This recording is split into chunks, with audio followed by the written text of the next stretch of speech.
Hey, welcome. All right, I'm writing down what I want the parties to be here real quick while people are rolling in. Tara, Sabin, Gao.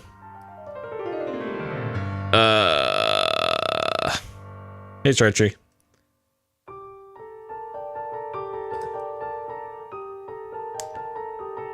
I think I want Edward in another party. Edward, maybe Locke in this party? Gogo, Edward, Umaro. 5, 6, 7, 8, 9. 9 is Realm. Maybe Celis? Hey, Shantak. I'm trying to remember all the party members now. Locke, Gogo, Edward, Umaro, Celis, Realm.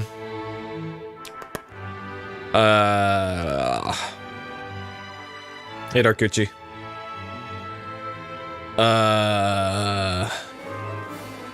The night guy, whatever his name was, Mr. Thou.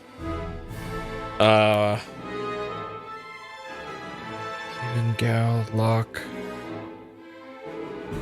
Mog? There's Mog. No, I already got Edgar. The guy with the ponytail and the mustache. I can't remember his name. His altar. So Realm, Mog, Cyan. There you go. Thank you. Cyan. I'm still missing one more. Hey, Farrader. Tara, Sabin, Gao, Locke. That's team 1. Team 2 is Gogo, Edward, Umaro, Celis.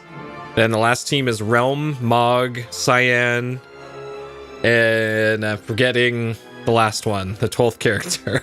Whoops. Hey, Colin, thank you.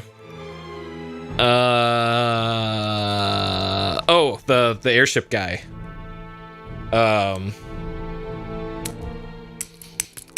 That's kind of a crap team for the final team with airship guy. Setzer. Setzer is his name. Setzer. There we go. I actually got it a second before you put it in the chat. But thank you. Setzer. Mr. Setzer. Okay. So yeah, I've had to think about how I want to construct the teams for all that. So okay. So if you want something to think about as well as I'm going through mashing through the text for the beginning of the fight here, I posted on Twitter and on the channel in Discord a hint as to what the mystery game is, which will come after Riven, Cup, and Cuphead. Hey, boys. Nobody's guessed it correctly yet, so I think I got the difficulty level just right on that. Okay. All right, so let's get going here. Final Fantasy VI, we're on part 10 of this banger, 28 hours, 55 minutes in, 10 deaths, not 11, and 164 saves. So, we got through pretty much to the end of the game and to the final boss. The final dungeon, for the most part, at least the bosses, were pretty easy. I was kind of a little disappointed as to how easily I was able to breeze through most of the final dungeon. Like I've heard talk here and there throughout the years of like, oh man, the final dungeon for FF6 is really tough, just because there's so much to do. But I think even if I didn't do like the grind that I did to unlock spells on characters, I don't think I would have had that much more trouble, really. Like I made it through those bosses without like having characters die, much less the whole party die. So that was a little disappointing, I guess. And then made it to what I presume is the final boss, the fight with Kefka, and then just completely got blown up, completely owned. I didn't even kill like one of the targetable things on the screen. And if I remember correctly, it is a it's like a boss rush, essentially, is what the final boss is for this. And I didn't even beat one form of the first boss, so oh man, it's gonna be something. So I have I've been thinking today of like what I could do differently, how to better construct my party. I think I'm gonna go with, for party 1, Terra, Sabin, Gao, and Locke. So the first boss, it looked like, was a boss that didn't have any like reflect spells or any buffs on it, and it looked like the boss, each time you physically attacked it, it would physically counterattack you. And I was thinking about that today, of like, okay, how can I deal with that? Because essentially Sabin was just getting one shot every turn against the boss.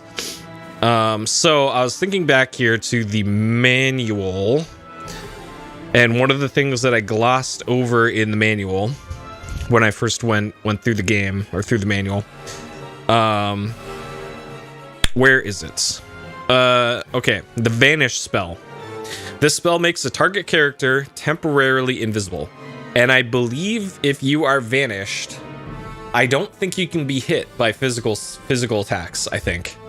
So I think utilizing the Vanish spell on my physical attackers for that phase 1 of the fight might actually do it. And then another thing I can do is actually do targeting for the attacks, which I really wasn't doing. I was mostly just scrambling to stay alive, really, the last time I attempted the boss. Let's see, I don't think there is really much else here that would help. Osmos takes away MP quick, gives your party the speed advantage over attacking enemies. How is that different from the Haste 2, though? Like, there's already Haste 2. Speeds up the battle readiness of your entire party. Like, maybe quick really buffs your speed stat or something and lets you dodge stuff. I don't know. And then Dispel dissolves enemy spells cast on your characters. I don't know how that's different from, like, Remedy or something. Like, usually in Final Fantasy games, there's a way to, like, remove the reflect spell or remove, like, buffs that enemies put on themselves. And usually it's the Dispel spell that does that. But I'm not so sure based off of the descriptions in the manual here. Another thing I could be doing is the Shell spell, and I think it's called the Wall spell, I want to say, or Safe. Yeah, Safe. Safe raises the defensive power of the targeted fighter. So if I'm trying to take less physical damage from the boss here, I can put Safe on a character that I'm expecting to get counterattacked. Safe and Vanish should be enough, maybe, to survive. I'm not sure. Merton. There's a... Sure. Maybe that's supposed to be Meteor? Huh? Is that really? No, there is Meteor. So with this spell, the BATTLEGROND changes to outer space and a meteor hits the enemy target. Oh, it's supposed to be Meltdown. Oh, okay. That's funny. Okay. All right, sure. Remedy, same effect as the item. Sure. Antidotes. Okay, so yeah, that pretty much covers Merton, everybody's favorite Final Fantasy character, right up there with Daryl. Daryl and Merton, the standouts from Final Fantasy VI here. Okay, so let's hop into the game here.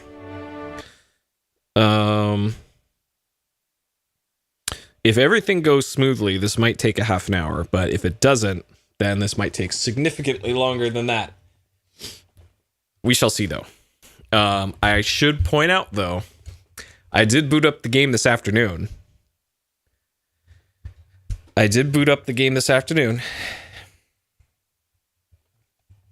So, there is the save at the top, which is the one that I ended the game on last night. There is also a save here with an additional 11 minutes on it. So, this save here, I will load it up real quick. You might notice Setzer has 999 MP, so already a little fishy. What I did was, on this save, not the save I'm going to use right now, but on this save, everybody's got everything. All the spells. So, I haven't done any other changes to like leveling or anything. Everybody is still the same levels that they were before. They still have the same stats that they had before. The only thing I did for this particular save was unlock the spells on all 12 characters.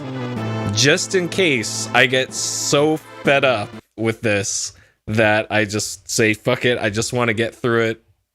I'll do it with one that has all the spells. So I should still actually need to use my brain in order to beat the boss if it comes down to it. It won't be like I'm just going to be doing 999 damage all the time and just spamming super powerful, overpowered stuff nonstop. But this is like my backup in case like I just want to be done with this. Then I'll have this save there ready to go. But this save, which is what we will continue with, is exactly the same as what it was last time. So.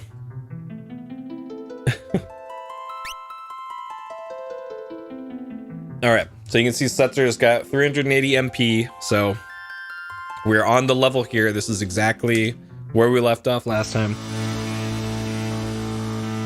Okay. So I think we gotta sit through the long-ass cutscenes again before doing the fight. So great. Let me just double check that we are okay on everything else here. I guess sprint shoes aren't technically needed anymore. So I can get rid of the sprint shoes at least.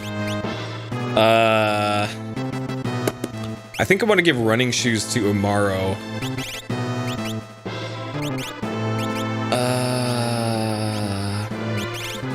Zerk. Okay, we'll do Amulet. Okay. Alright, so yeah, I just now realized I probably don't need sprint shoes on anybody anymore. Oh, I didn't turn on my heart rate monitor. Okay, sprint shoes to something different.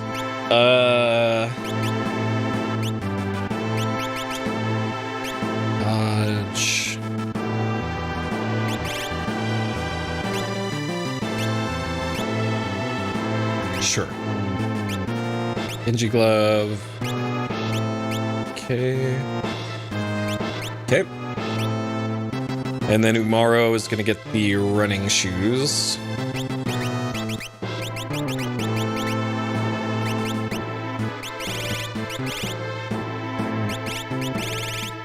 Running shoes. Okay, for automatic haste. Okay. Oh, they don't have relics on them. All right. There's another. I'm glad I double checked. So Cyan gets the gauntlet and hero ring. Okay. She doesn't even have anything equipped. Holy crap. So apparently I went into the fight last time with a bunch of unequipped characters. Great. It's great. Great.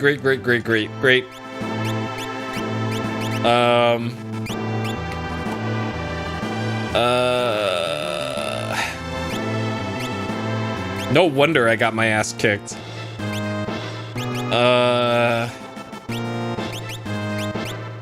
Okay, so she wants anything that buffs magic, and unfortunately I don't have much that buffs magic right now. Oh, that does. Okay. 56. Okay, barrier ring. And I'm still not sure what makes body cold. No idea what that does.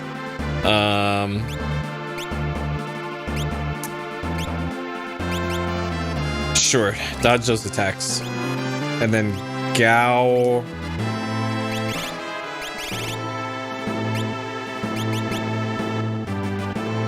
Hyperist. And doubled HP, sure.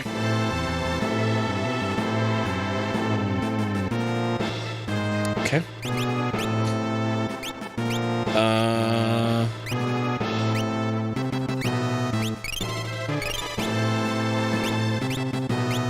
Okay. Let me double check everybody else in the other parties to see if anybody else is unequipped right now.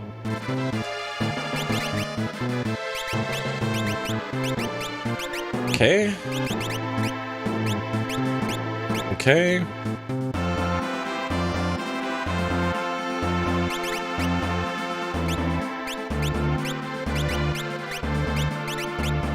Alright, I gotta go save too, so I don't have to do this again. Because I'm not that confident in being able to actually do this.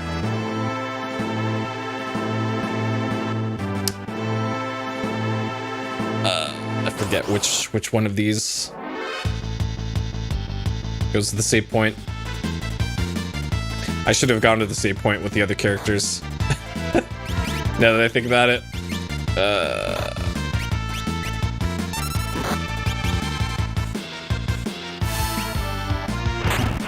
Alright, let's suplex these dinosaurs.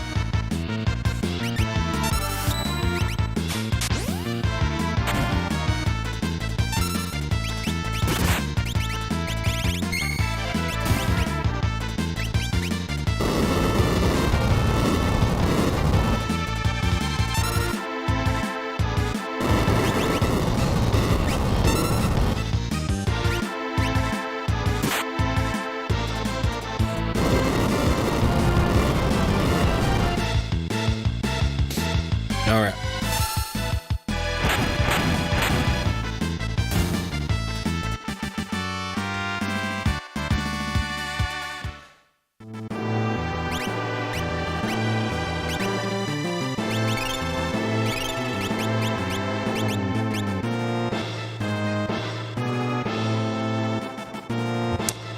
Can't remember if this is the way back or not. I don't think it is.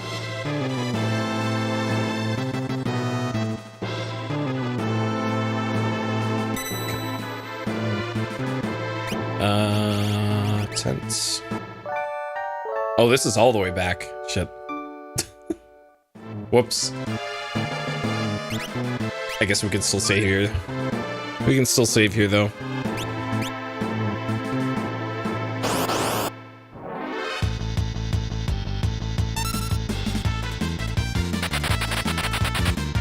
Okay, we will put the sprint shoes on, though.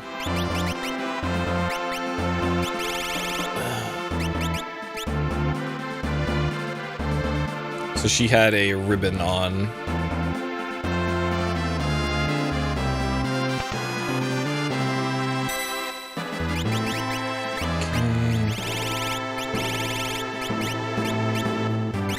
Okay. Now we should be good to go.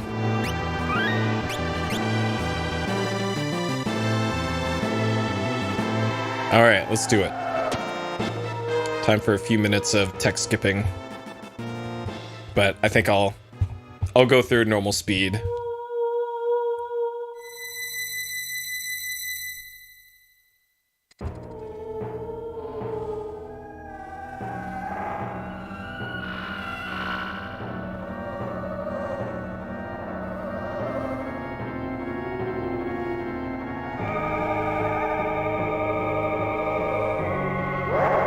Welcome, friends.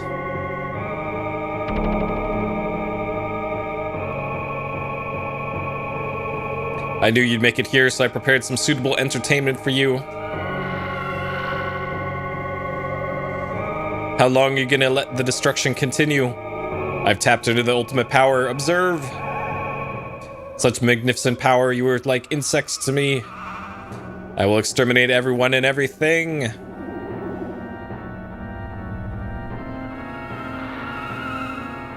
People will keep rebuilding the things you take from them. And then I'll destroy those too. Why do people rebuild things they know are going to be destroyed?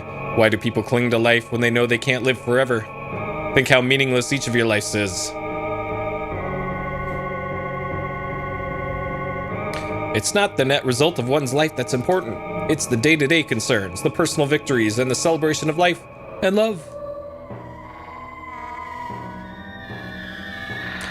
It's enough if people are able to experience the joy that each day can bring. And have you found your joy in this nearly dead world of ours? Yes!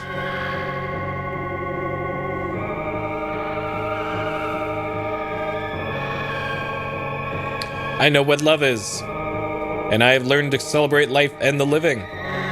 My family lives on inside of me. It is my dream to build a kingdom in which I can guarantee freedom and dignity. I've come to experience anew the love of my brother. I have met someone who can accept me for what I am. And I have a brave grandpa who will stand by me through it all, except right now. My friend's airship and her love. I have my friends here. You, my friends, me, ooh, all of you. And Umaru and Gogo just don't care. This is sickening. You sound like chapters from a self-help booklet. Prepare yourselves.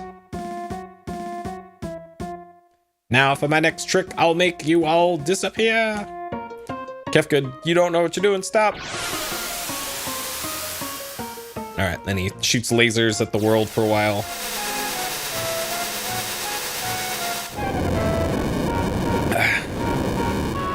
I command the greatest power in the universe. You are all helpless before me.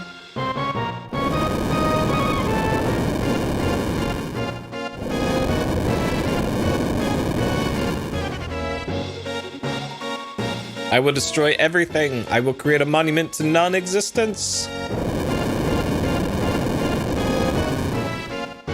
Life will go on. There will always be people and dreams. No, I will hunt them down. I will destroy it all. Destroy, destroy, destroy. We will not allow you to harm another living thing. Hee hee hee, but what fun is destruction if no precious lives are lost?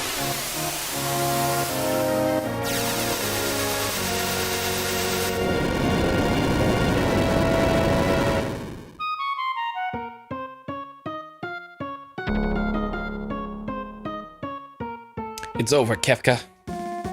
Alright. Terra. Sabin. Gao. Locke. Gogo. Edgar. Umaru. Celis. Realm. Mog. Cyan. Setzer. Alright.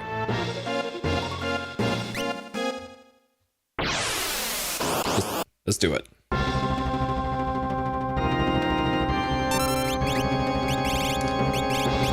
Okay, safe, shell, spell. Okay, so we're gonna cast safe on him. Yep, for that exact reason. Shoot to him.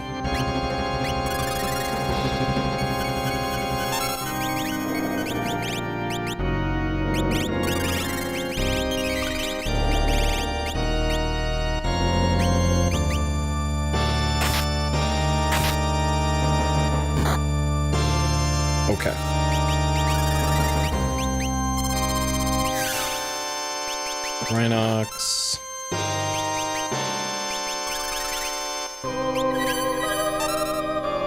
Perfect.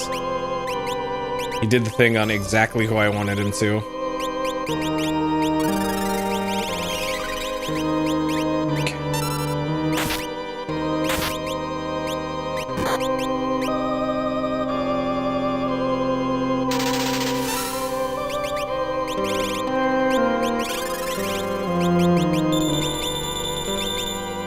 I don't have disappear. Shit.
Alright, so this is going substantially better than last time.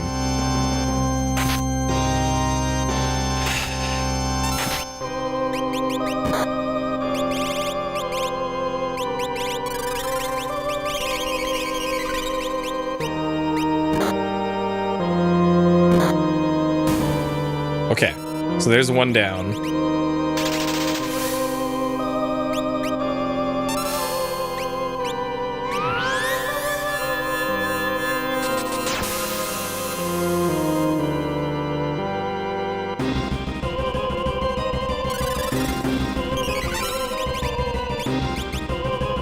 You know what? I might as well Mighty Morph here and do some real damage.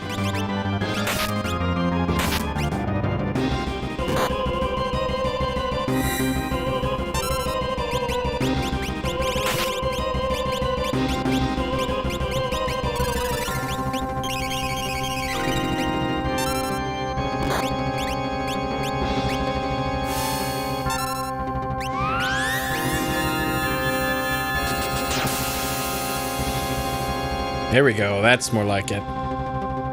Let's fucking go, Terra.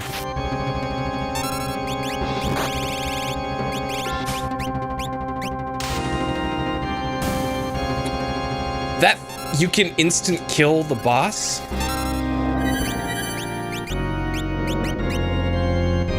What the hell? Or at least the hands of the boss? Hey, LCC. Yep.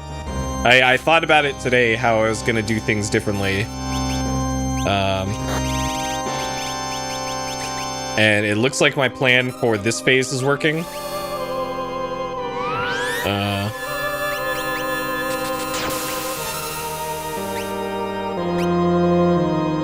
Uh-oh. Uh-oh. I didn't know you could do Quake.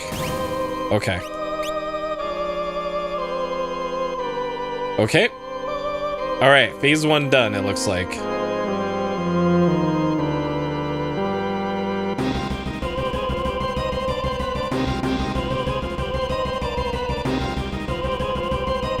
Oh man, look at this phase.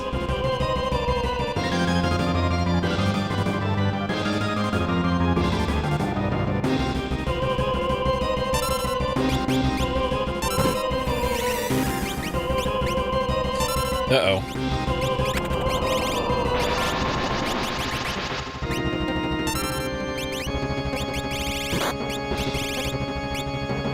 Let's,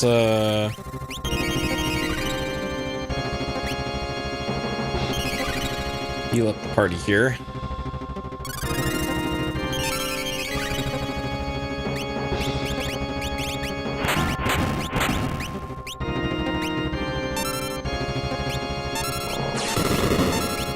Altera.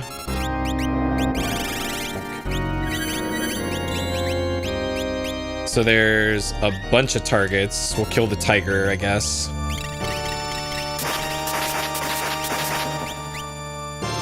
Oh no.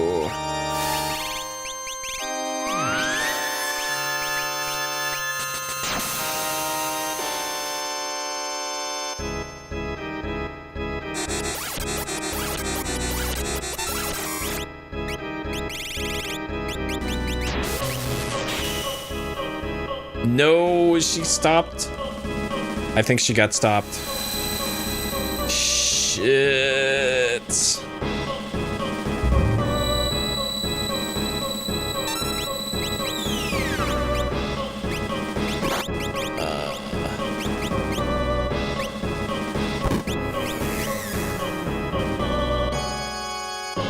Oh boy. Oh boy. This is... Yo, do you like status effects? This fight's for you, I guess.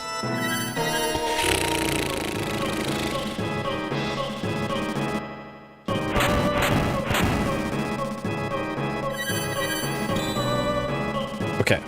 Auto life coming in clutch here. Well, he's probably dead though. Annihilated. Okay.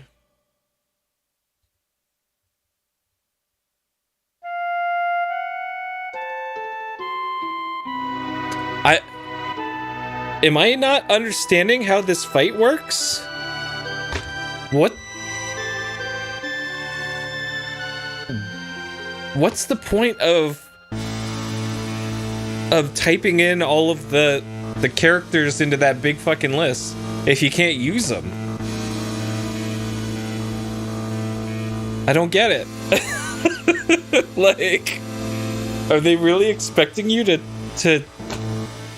do a boss rush with...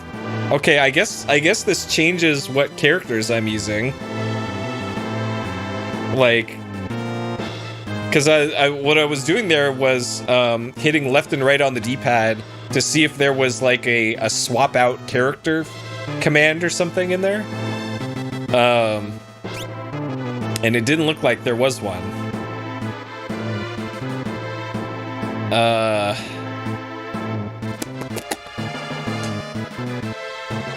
Interesting.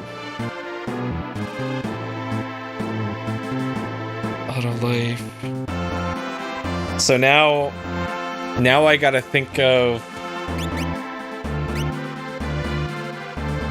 what can I possibly do now? Remedy. Like, I think I want Go-Go in that party for sure. Because Go-Go's just so versatile.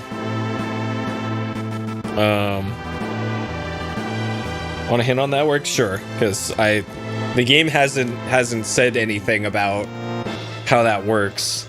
Like, I don't know if I'm supposed to be holding like the L button or something. I'm already holding the L, but I'm not sure if it's like maybe every third boss or something it switches parties or what.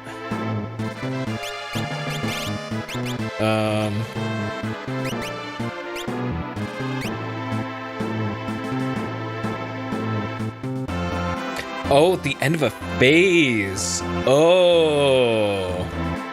Okay, that's how that works. So a party wipe is still a party wipe. That's a stupid mechanic. I don't like that.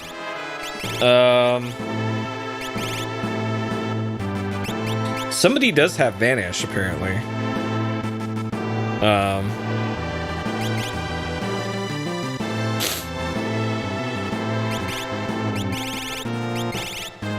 Does anyone have life 3? Nobody has life 3. I think having Gao in the party is probably just dead weight.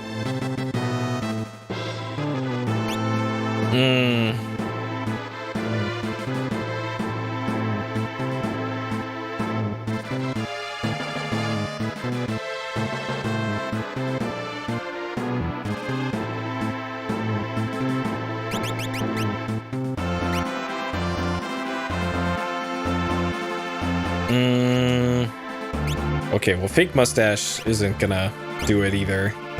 Protects against imp and mute. So definitely gonna need that. Fatal magic. Safe shell. Poison, berserk, muddle. So clearly phase 2 is probably like the hey, do you know remedy or have remedies? You're gonna need them. So Realm has ribbon. I'll leave that on her. So Realm will be in party 1. So will Go-Go.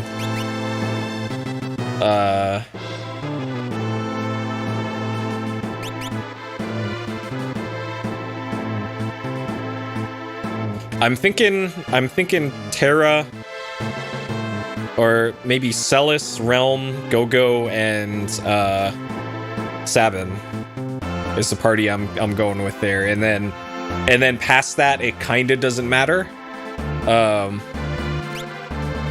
That's what I'm thinking though.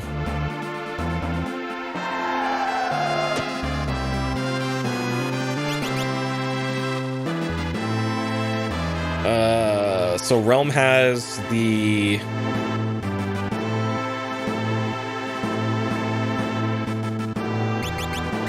okay, what is he at? Genji Glove, Hero Ring. Okay, so he could still attack even if he's turned into an imp, so that's fine.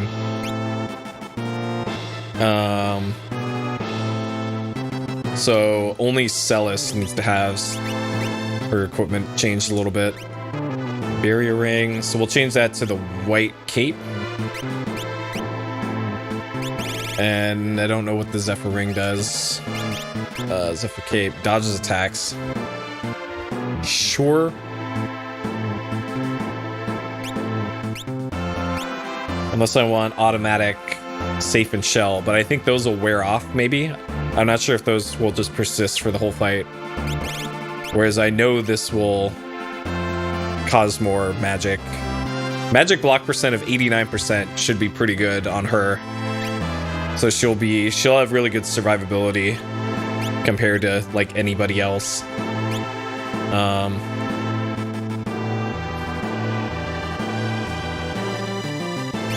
Okay. So that's pretty much the only thing that I changed here from the save. Okay. Time for the fight again. And the great cutscene. Oh, that was a death. I didn't mark a death.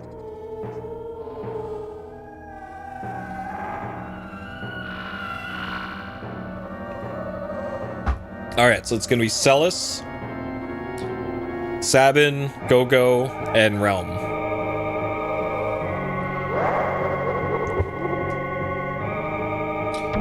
And then beyond that, maybe Terra next up. I should probably have like a very good second party lined up too, behind them. Of at least another 2 casters and 2 physicals.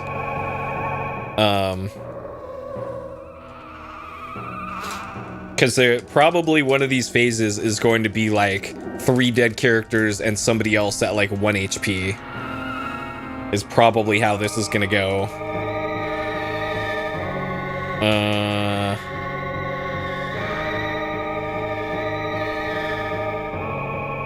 This is probably also another place where it would have been nice if I had Strago with me. Strago and Shadow. But it's too late for that now, I guess.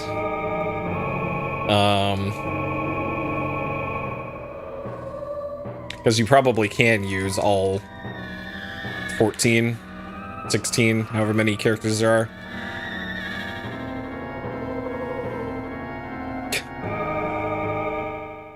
Actually, I accidentally ran into today while I was looking around and doing the Game Genie stuff.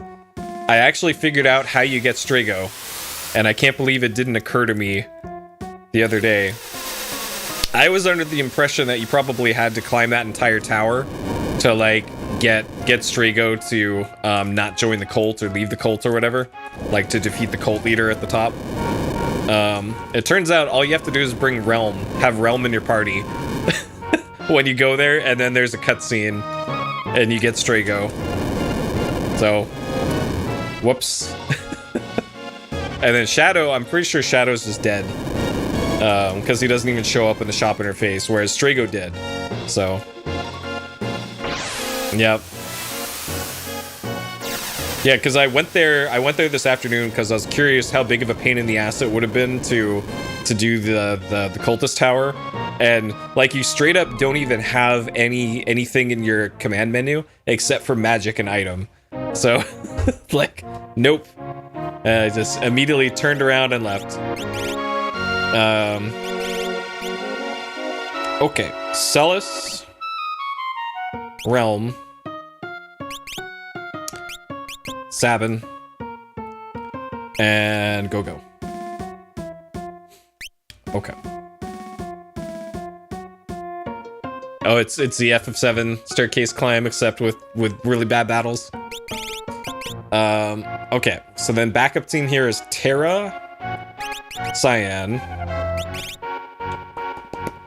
Mog, Umaru, Gao, and if it comes down to these three, then it's already over anyways. Okay.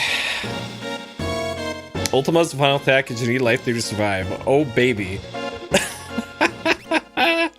Oh, that's fucked. That's pretty great. That's pretty great. Okay. You not have haste too? Of course.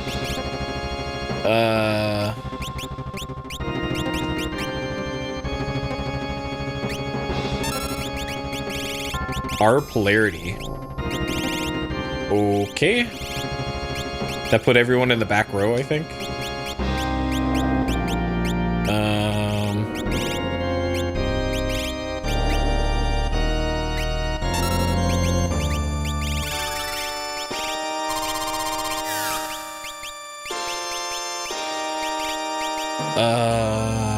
Floats. I thought I have Vanish. Do you have to cast Vanish, like, outside of... I looked at Go-Go's magic menu earlier. It had Vanish in there. What is going on here?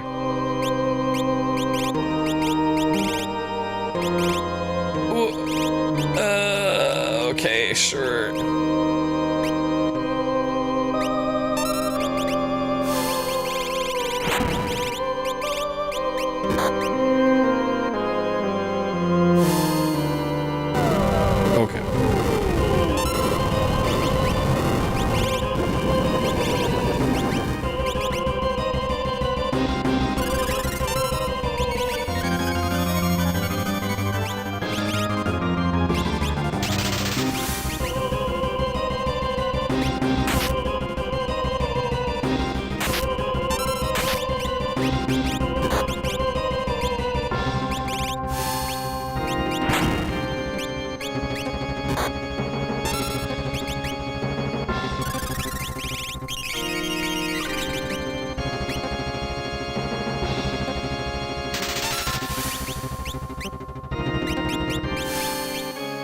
Somebody else casting.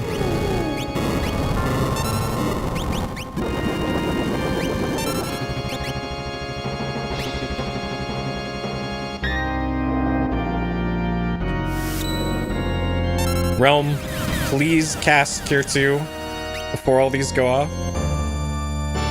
Okay.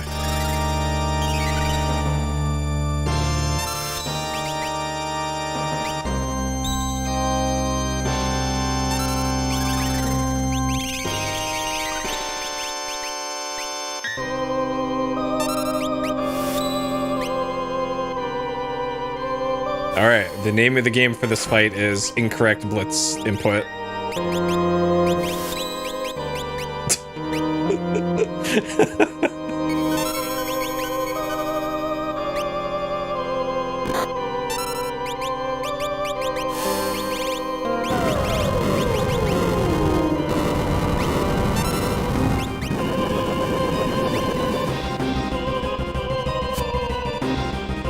Oh nice, she's got some sort of cape attack. Oh my god. Please.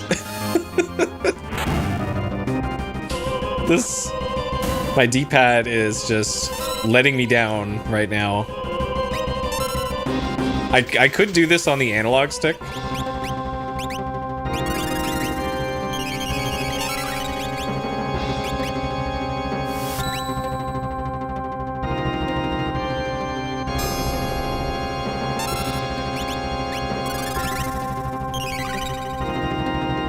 Okay, I'm using the analog stick.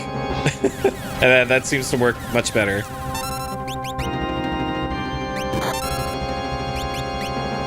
Okay, way easier on the analog stick.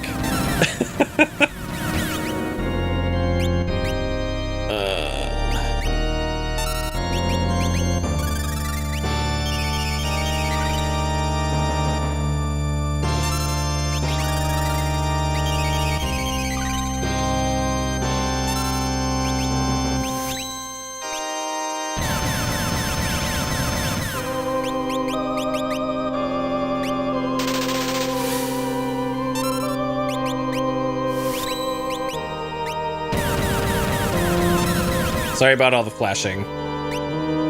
By the way. I don't know why this is the first time that I've seen this boss do reverse polarity.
Okay, so that's the head down.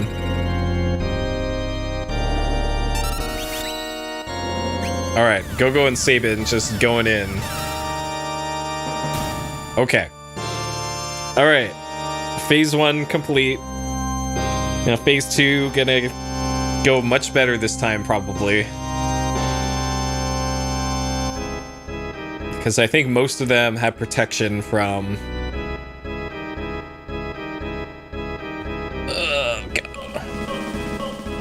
I gotta look up the blitzes again.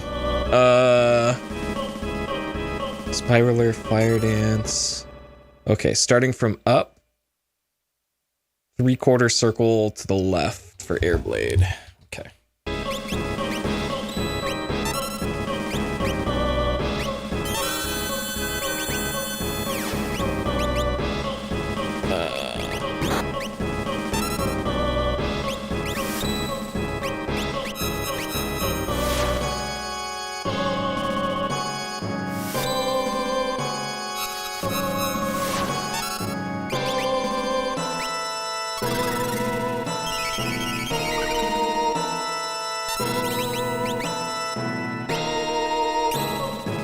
Nice.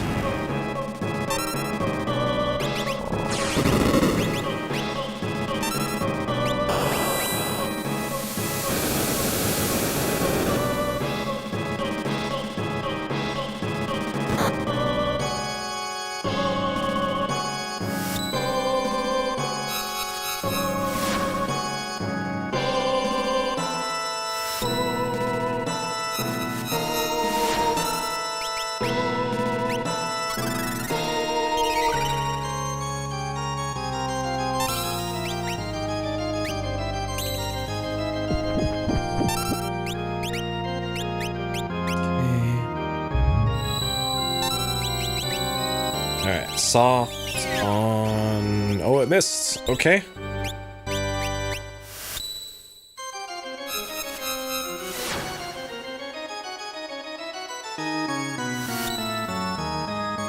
Alright. Blitz is much easier on the analog stick. much easier.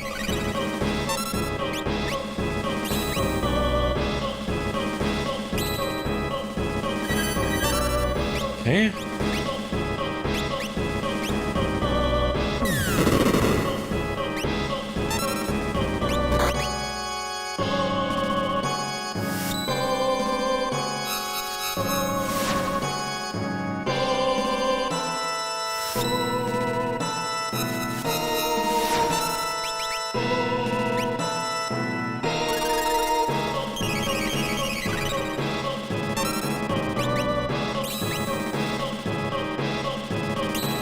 All right, Runic coming in clutch here.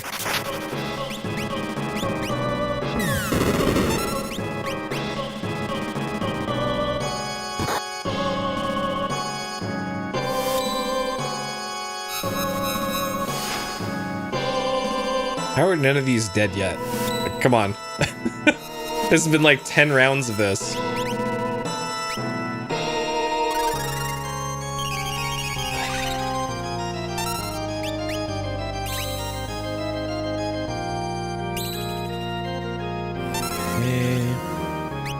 She is like no MP. Exit there.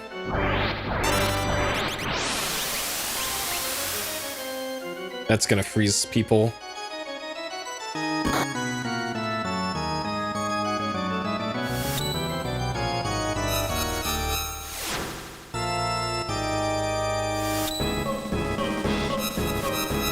Alright, Go-Go's gonna do some healing here.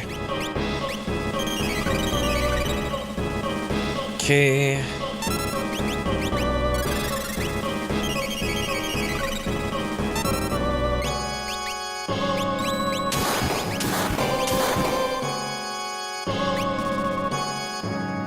Uh-oh.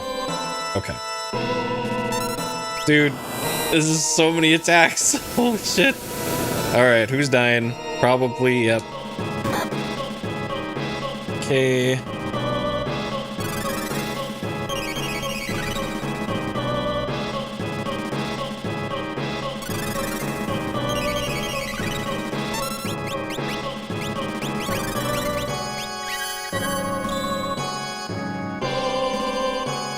Can I get this Cure 3 in time?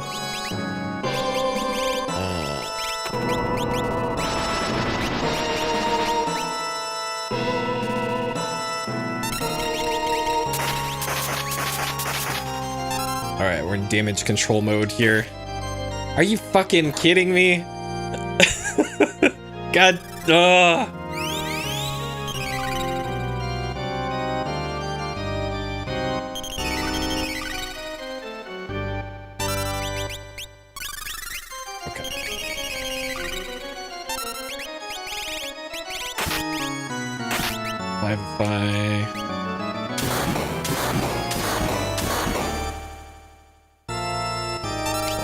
This is going so sideways now.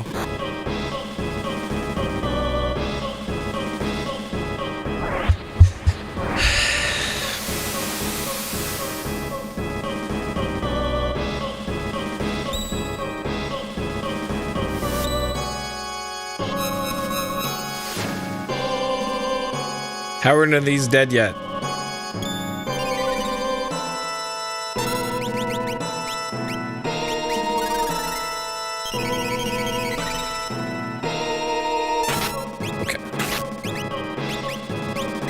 Okay.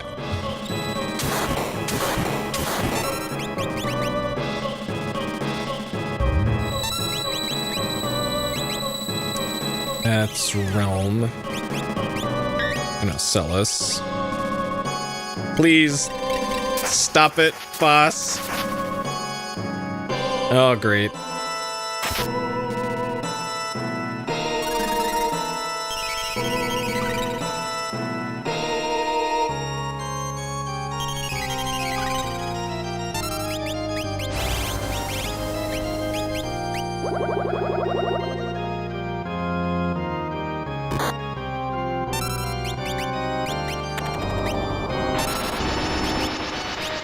Holy shit.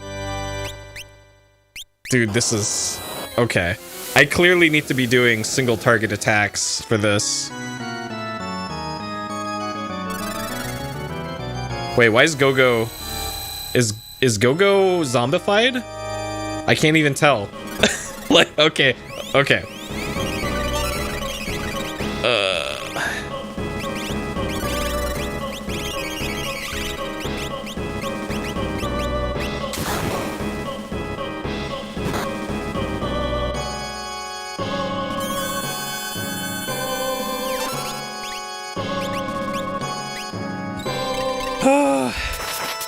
Man, this was going so good, and then just holy shit.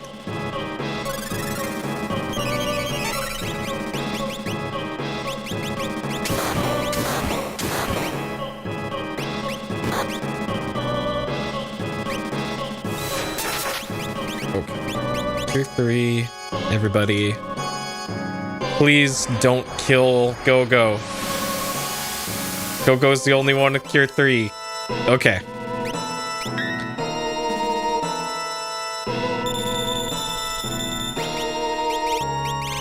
Alright, I think we're back in business. Holy shit.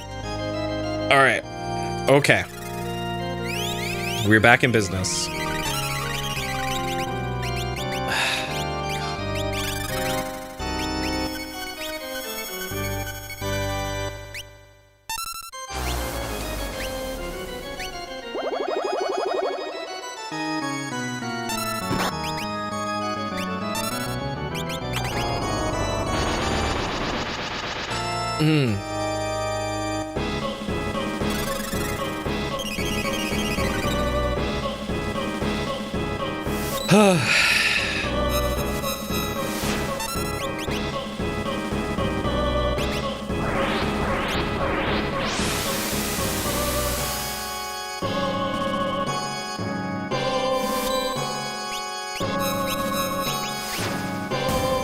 Okay, that's at least one down.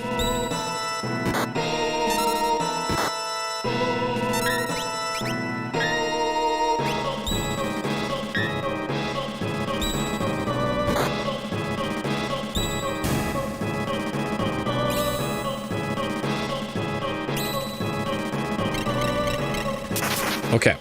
I don't want to accidentally end the... Okay. Hey, pros.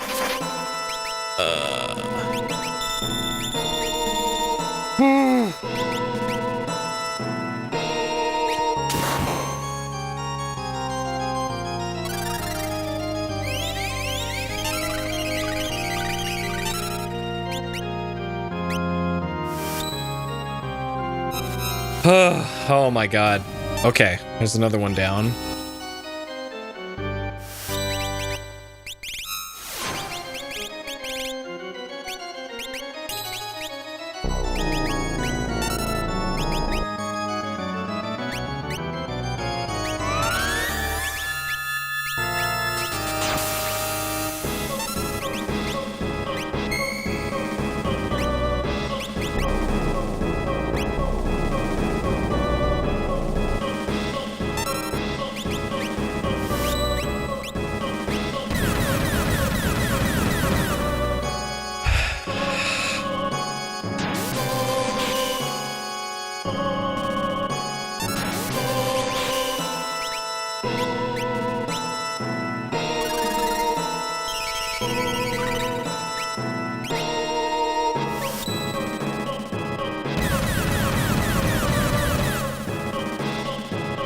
Alright, I haven't been paying attention to Celus's HP right now. It's probably not great. Or MP. Okay. Alright, phase 2 done. That was a real bitch.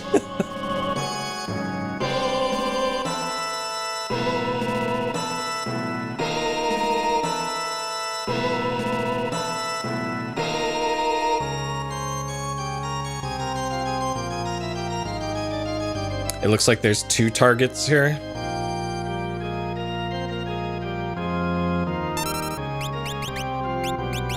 Whirlwind. That does not seem good.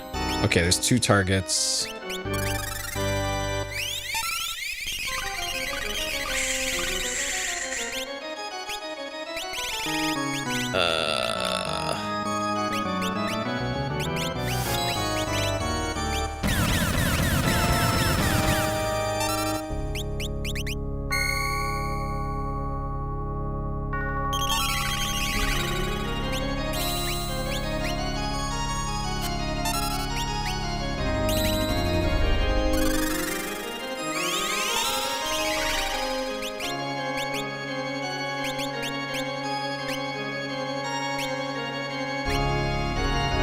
Merton! Oh no! There's Merton! What? She wasn't at 0. Bullshit.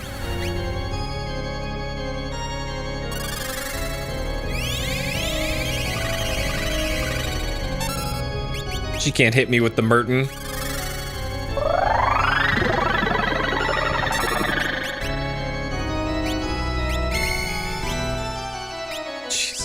Dude.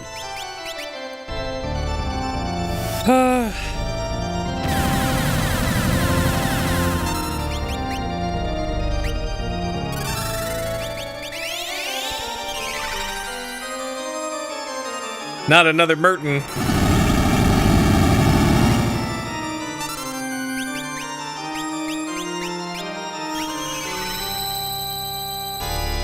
I don't know if I'm out damaging this heal. Or not.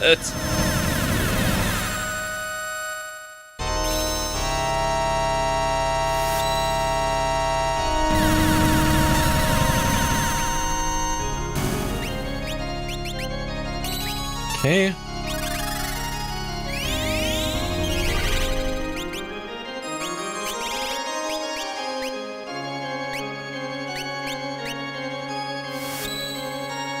What? No!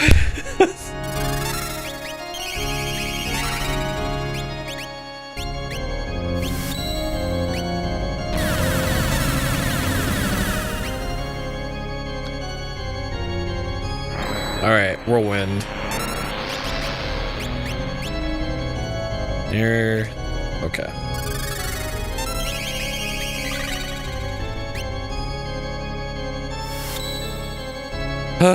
Dude, this is...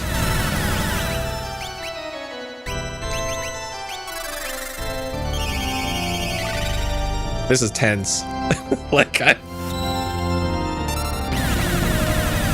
I'm so nervous. I'm waiting for the party wiping attack here.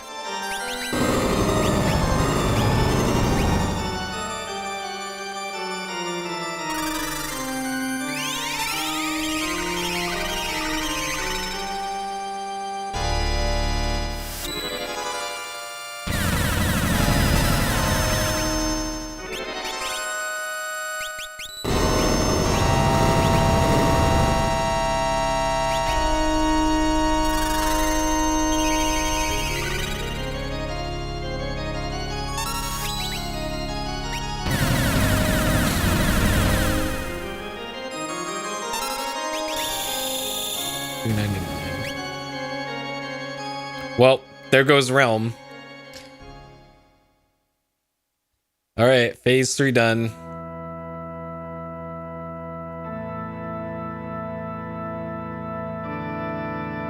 And there goes Realm. I forget who's next up on deck. I think it's another caster. I think it's Terra.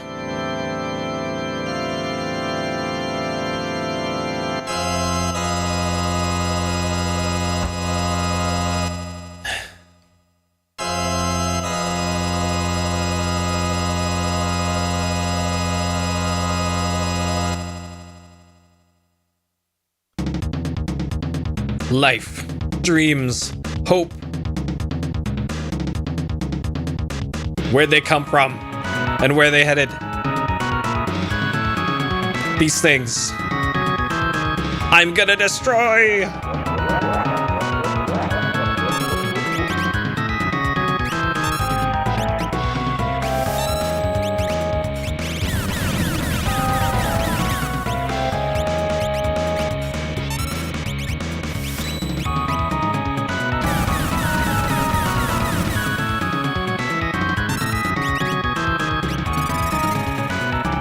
Dude, this is a fucking jam.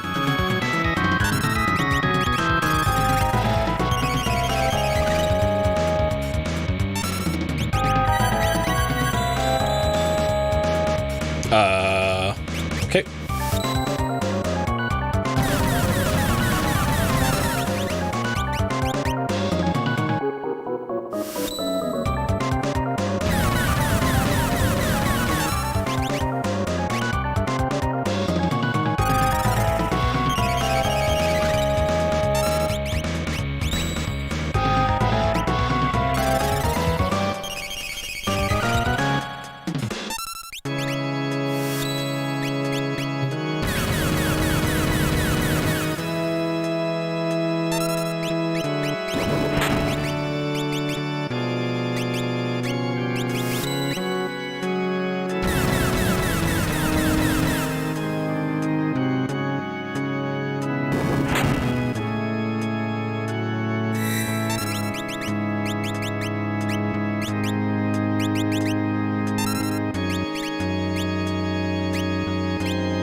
Go doesn't have life too. Okay.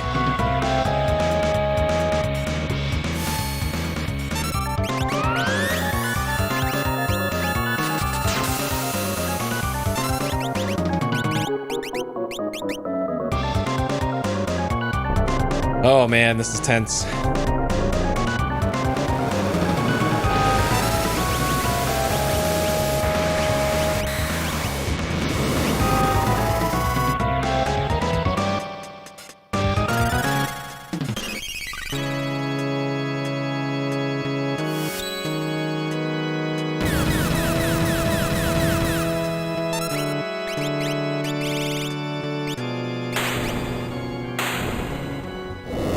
Is that it? No way. The ATBs are still going. That can't be it. That can't be it.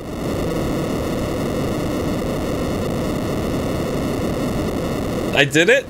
Oh, man. There's no way a death animation as long as this can't be the end.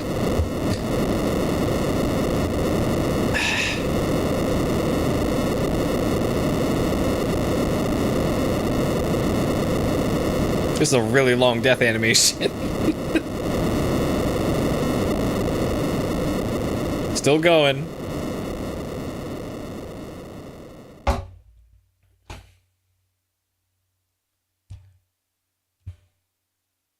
Yep, just all you need is a go-go. Okay, that's probably it. Let's fucking go. It's breaking up. Alright, she goes Super Saiyan. She was already Super Saiyan. Come on, everybody, we have to work together. Terra, what's wrong?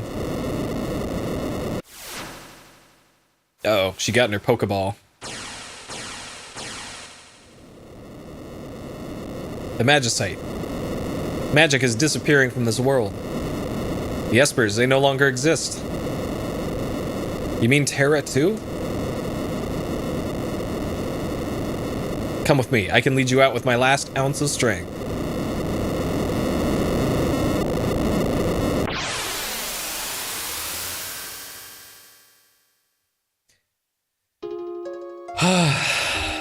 Man.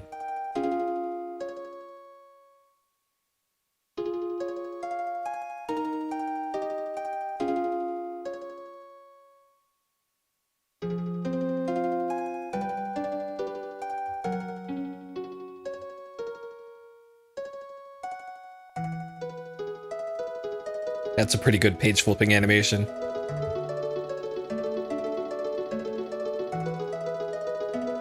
They must have rotoscoped that.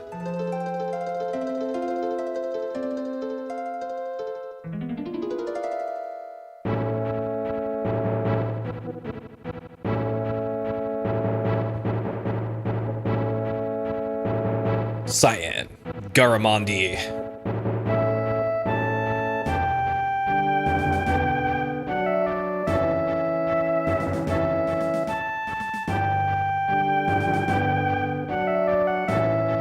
Cyan, think you can handle that switch? Machines, I hate machines.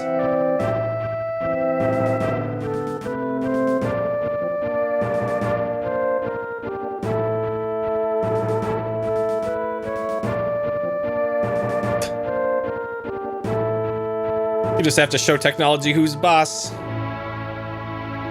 Right.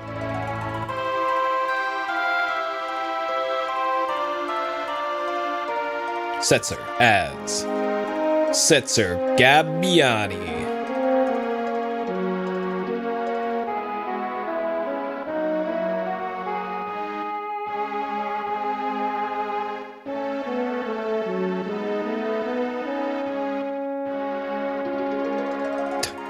Wait.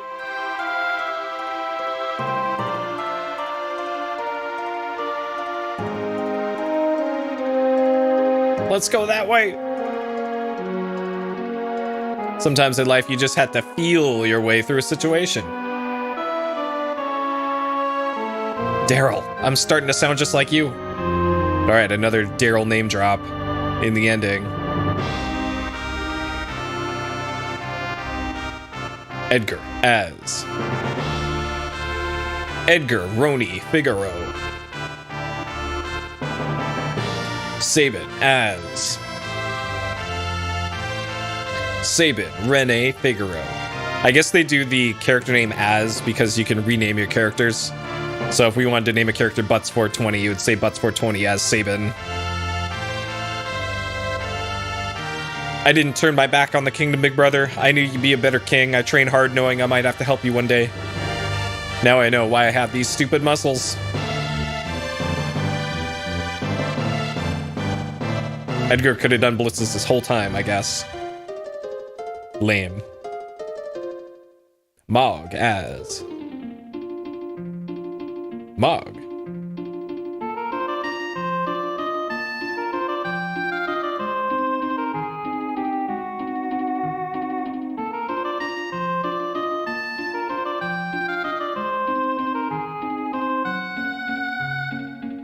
Heal, save me.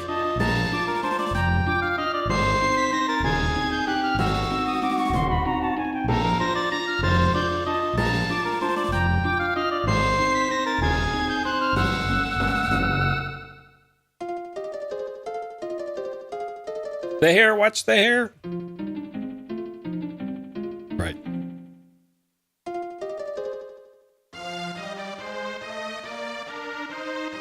Umaro as Umaro.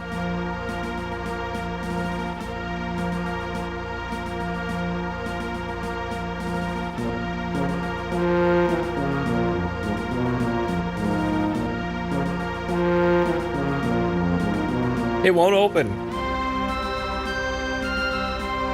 Ooga. Look at that. Giga Chad. Umaro's still the best character in this game by a long shot. Ooga. They shouldn't have made him a secret character. He's just might as well be required. Go-Go as Go-Go. Go-Go ended up being the most clutch performer in the final boss. So glad I got Go-Go. Both buttons have to be pressed simultaneously. Go-Go! Watch Celeste and do exactly what she does.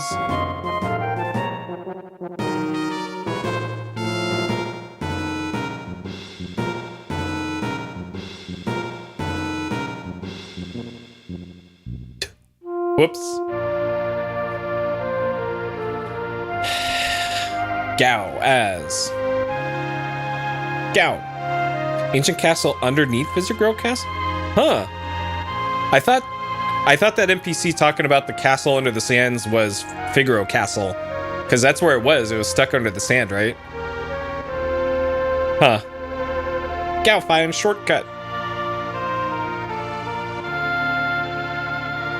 Ah, okay. So I just need to travel one more time to see that. Huh. Gao find shortcut. Gao was clutch in the fight against one of the goddess statues. Gao plus 2 zombies equals win. Lock as Lock Cole. Celis as Celis share.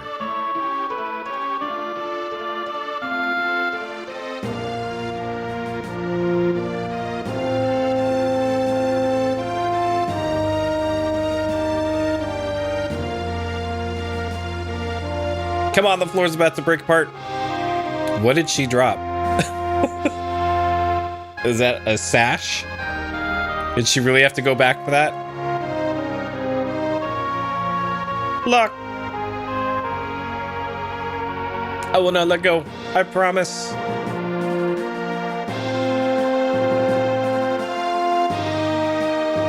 I almost ate it trying to pick up that silly trinket. Yeah, Shadow's also dead. I didn't kill all the dragons. Apparently that's a thing. I think I still had 4 dragons left.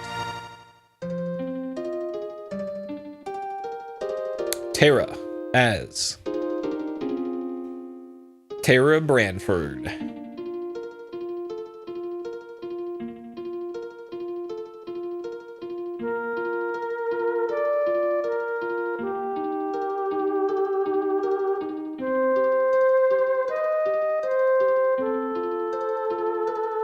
Father? Tara, we must part now. We Espers will disappear from this world forever. But if the human party is very strongly attached to something or someone, you will probably be able to remain in this world as a human being.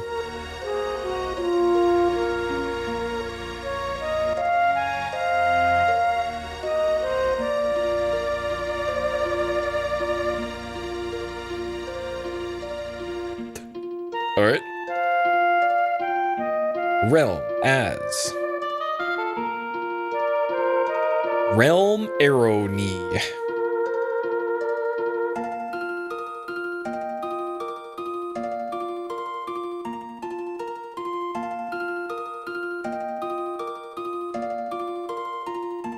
I won't be done in by an older woman.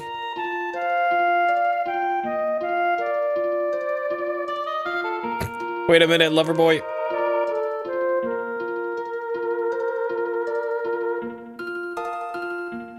You can't just throw me aside? Well, nobody likes Realm. How about a nice portrait for you,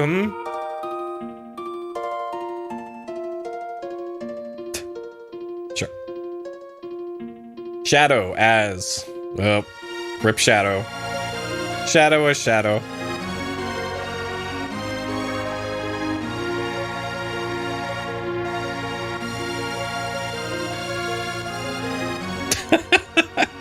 In memoriam. Thank you, Shadow. You were occasionally helpful.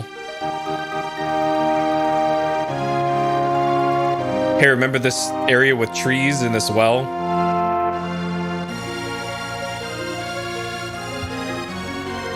I think that's the Masa.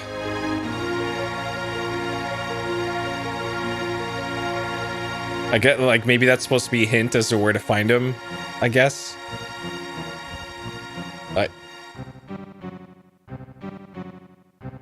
Strago as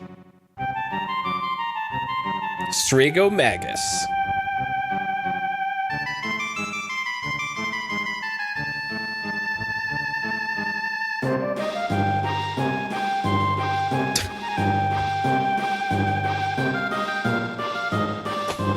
Here's also slowly scrolling Thamasa.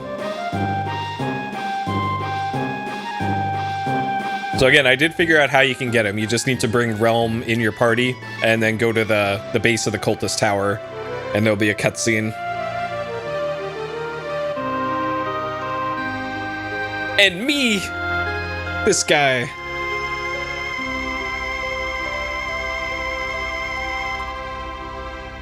It's me.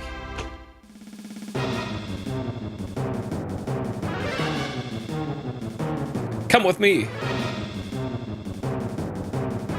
Oh, as she just flies off. I know, right? This piece of magicite. Terra, it's okay, your power, it's fading. This text goes by really quickly.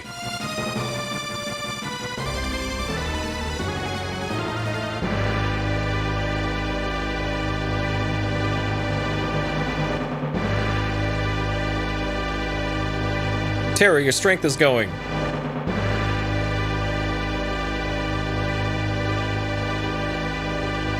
Why don't they just bring her onto the airship instead of letting her fall through the fucking sky?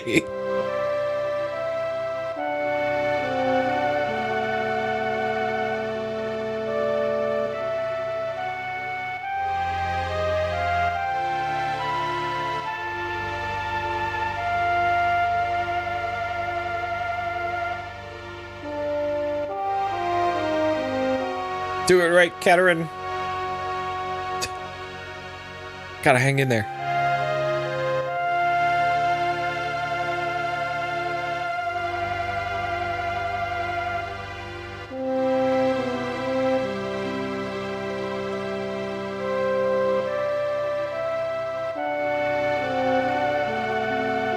For a while longer.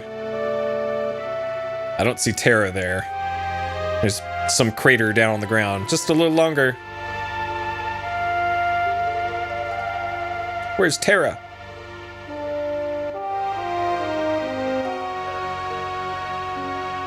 Terra! Oh, okay. She did make it. Push her overboard. Thank you, Setzer. Didn't I say it before? This is the world's fastest ship.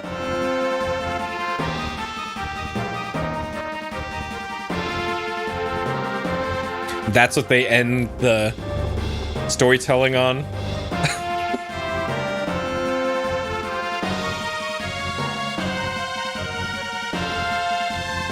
So Kitase, I think, is still involved with Final Fantasy to this day. I think he's on the FF7 remake project. As I believe the director, I want to say. Nomura is as well on Final Fantasy VII Remake. Nobuo Uematsu also in an advisory role for Final Fantasy VII Remake. Amano still banging out the dank art for Final Fantasy.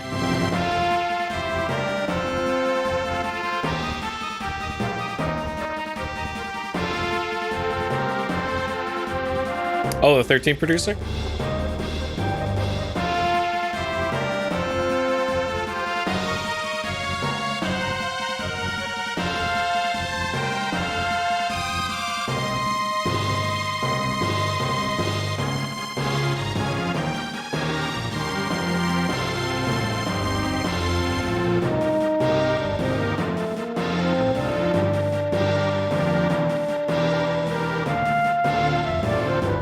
Huh.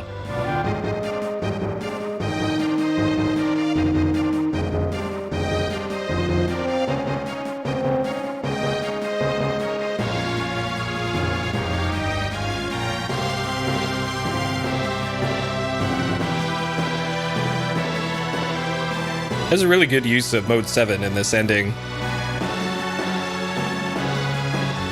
Just overall good use of mode 7 in this game.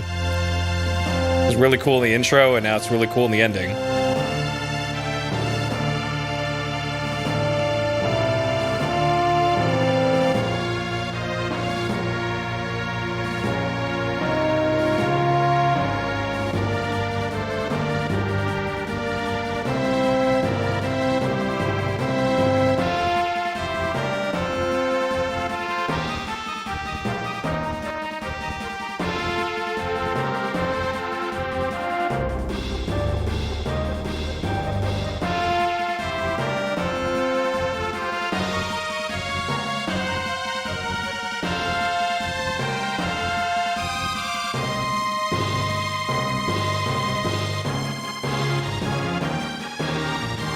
Yeah, they pushed the Super Nintendo as hard as it goes. Our boy Ted Woolsey, remake planner.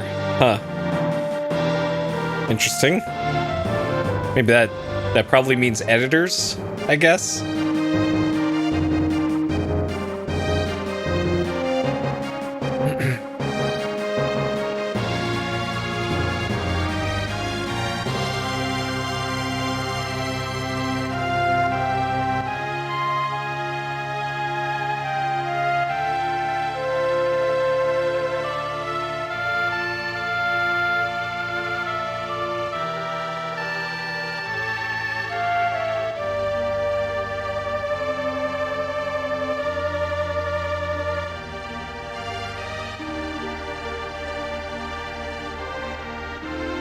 Why are they saying Tetsuya Nomura, which is probably T. Nomura?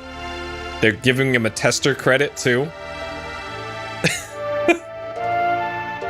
Hey, did you test your code? You're a tester now. Congratulations.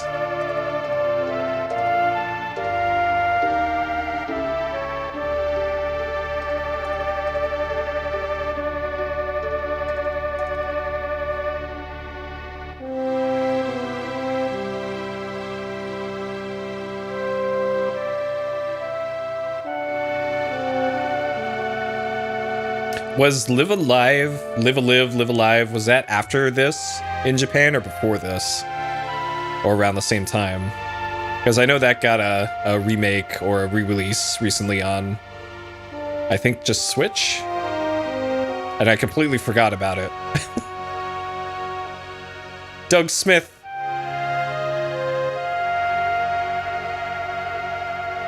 There's a late SSC with ladies.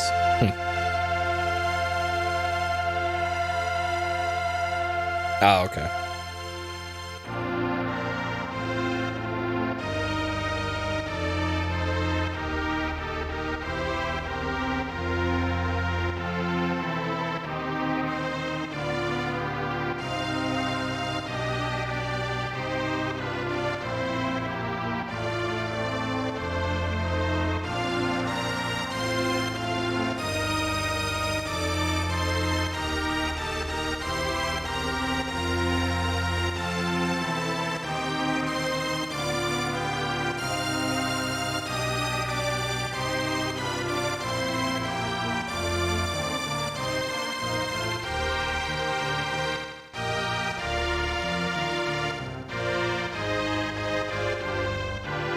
Maybe they should rebuild this village rather than sitting around in the basement.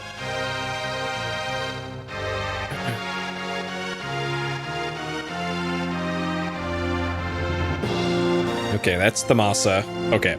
These guys have the right idea.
That was a good ending. I like that ending. Okay. And I think like a lot of the Final Fantasies, once it gets to the end, I think you just can't do anything. They just want you to just turn off your system. I'm pretty sure there's nothing after this. Okay. And then they give you the prelude.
All right.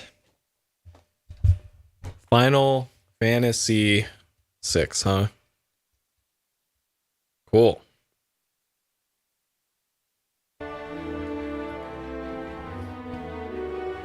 All right. Let's wrap up this one, shall we? Okay. Final Fantasy 6. Done in 10 sittings, 30 hours, 13 minutes.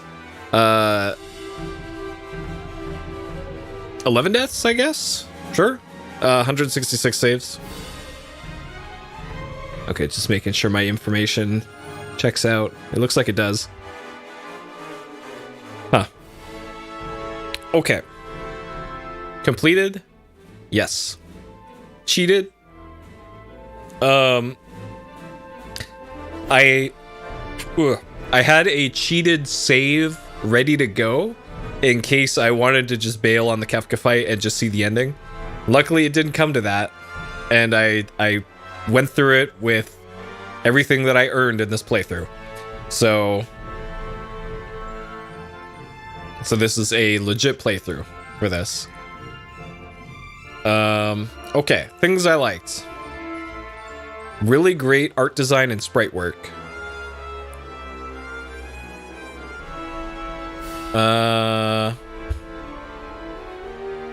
Great use of Mode 7 in the introduction and ending. Let's see. Storytelling had a great mix of serious and slapstick, which I like. Like that's kind of the vibe of Final Fantasy just in general, where a lot of them were like half serious, half a little bit silly. That tone kind of changed in like FF10 is probably where that changed, and they just went for more serious all the time. Because 10 I would say is a pretty serious game. 10-2 I haven't played more than a few hours of, but I'm pretty sure that's for the most part serious, kind of. 11 I don't know anything about. 12 pretty much serious the whole way through. 13 serious. 15 is 15. And then 16 looks like it's probably the most serious of them all. So it's I kind of would like it if they went back to having a little bit more humor and playfulness in their stories and storytelling in this. But that's also, I guess, just how Final Fantasy has changed over the years, and they used to make good ones like this one. But that's neither here nor there. Let's see. There was a lot more depth to the combat than I initially thought. So one of the reasons why I have been a Final Fantasy VI hater for all these years, and why I've never beaten this before, is because for the parts of the game that I played years ago, it felt like every single encounter I was just using the same commands over and over again. Like, I would have Edgar just do auto crossbow and just easy win every fight.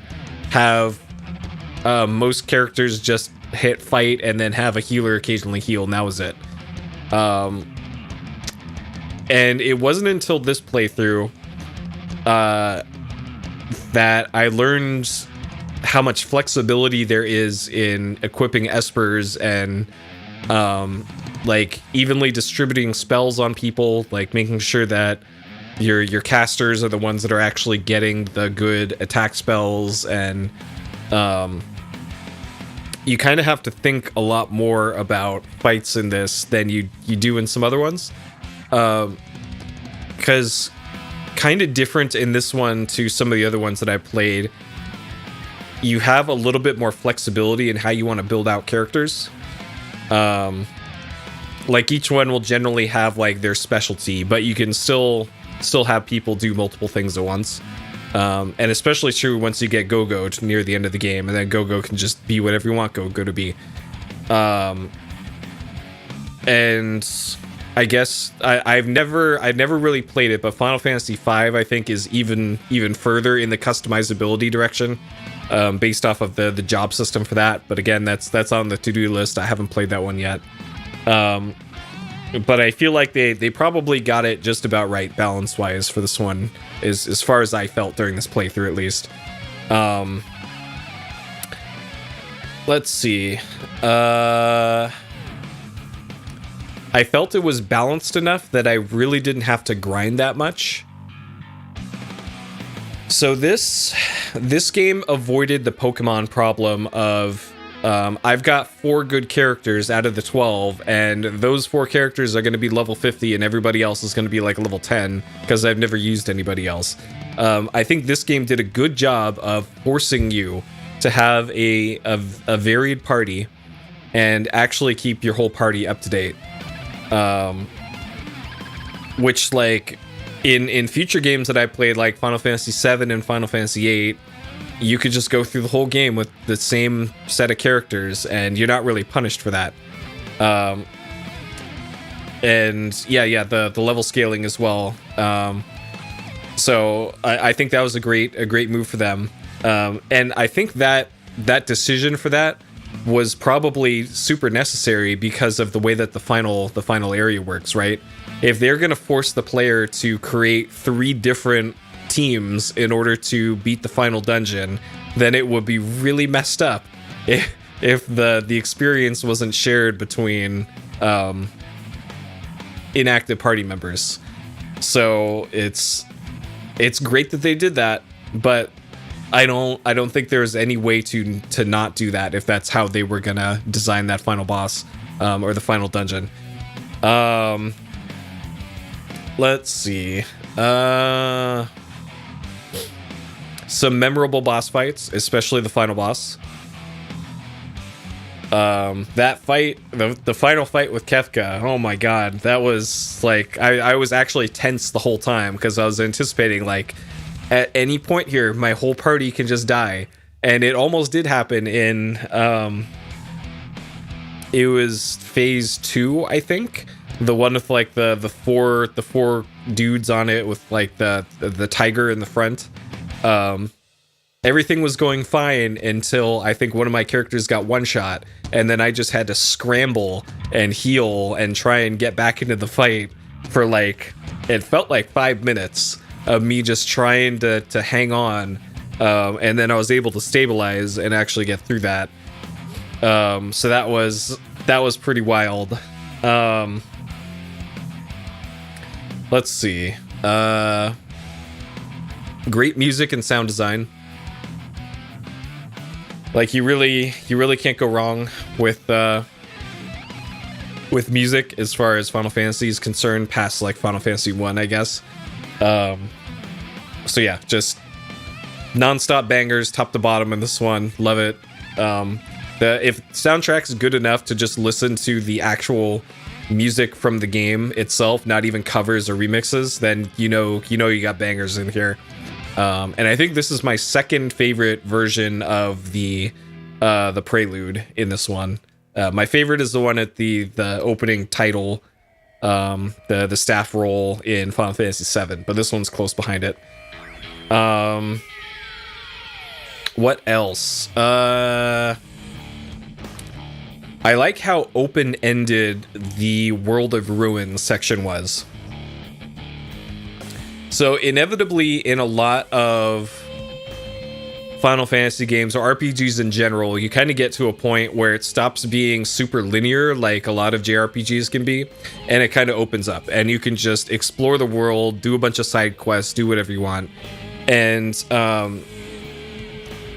this game had a neat way of doing that, of like, okay, only one character, you have one character after the super cataclysmic event, and then you have to go gather as many party members as you can in order to go avenge the world.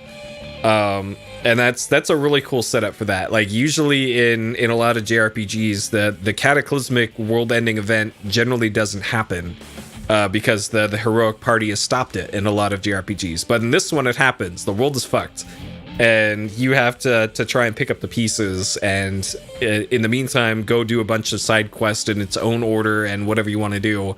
And that's a really cool thing. I feel that's pretty unique in a lot of like these. In the game at Floating Continent, they had a lot of dev time left. Interesting. If they did end it there, like that probably would have been a super unsatisfying ending. If they had Kefka become a god at the goddess statues, and then you fight the big triple fight. Yeah, I don't know. This would probably be a much worse game if that ended up where they would have cut it. Weird. So yeah, really cool setup for the back half of the game. And it also, like, I wouldn't call it really optional content though, because good luck doing that final dungeon if you don't have three full parties of 4 people. So it's strange. The game isn't pushing you towards a certain outcome, but you kind of feel like you are forced to get everybody.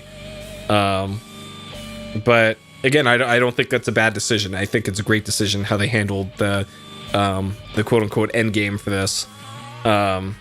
Just everything from the puzzles solving that you in the final dungeon, and then as cool as the Kefka fight ended up being at the end of the game, just fantastic end game for this one. Really loved it. Let's see.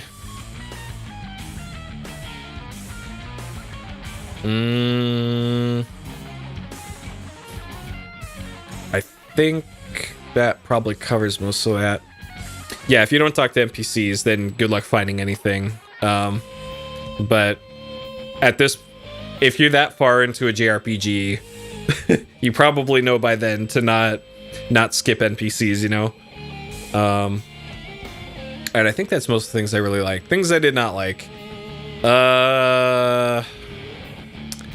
I thought the first, like, 70% of the game was way too easy. So, what I mean by too easy is that I never really felt like I was in danger of a wipe in, like, boss fights. So I did die. Like, here's about where we started the game. So the first death was about 20% in, let's say. And it kind of spiked up here. and then I believe this was the Kefka attempts, I want to say. I think I died to bosses. I died to Kefka twice, I think. Hey, Zach. I died to the minecart boss, escaping the Magitech facility. I died to that, I think twice. And then I died to another boss before that. But every single other boss, it felt like I could sleepwalk through. And the most dangerous encounters in this game, it turned out to be just regular ass enemies. Some encounters, it's like, okay, we're just gonna cast random super powerful spell and wipe your whole party in one go. Like that's what the first death here was. It was in Zozo against a magic caster, and the magic caster, I think, casts like Fire 2 or Fire 3 on my whole party and just killed everybody. Just like, and nothing else even gave me a moderate challenge up until that point. So that was a little weird. So there's some weird difficulty spikes in this. But I think in general they probably could have raised the difficulty of the game just a little bit. But that isn't to say that I found it unsatisfying or anything. I just wish that some of the early game was a little bit harder than it ended up being. Because I don't think I was doing like super optimal strats for stuff as far as like using the right elements on bosses and all that. So I don't know. That probably could have been easier or harder. Let's see what else. A little bit of weirdness in the translation. Our boy Ted Woolsey did his best, and thank you for bringing out West to America at least. I don't think Europe got Final Fantasy until 8, I want to say. So at least America got this, and we could enjoy these games in the 1990s, even though we missed out on Final Fantasy V until PlayStation.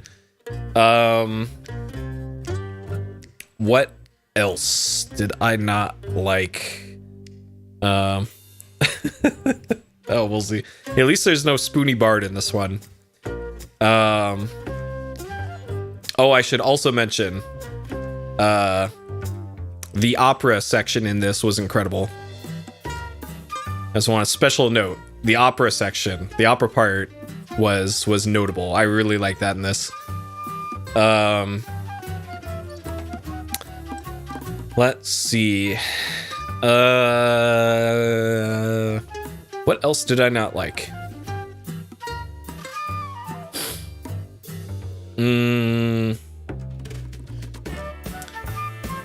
It was a little clunky trying to swap around and equip 6 party members. Well, I said 6, but it's you had 12 essentially at the end of the game, and like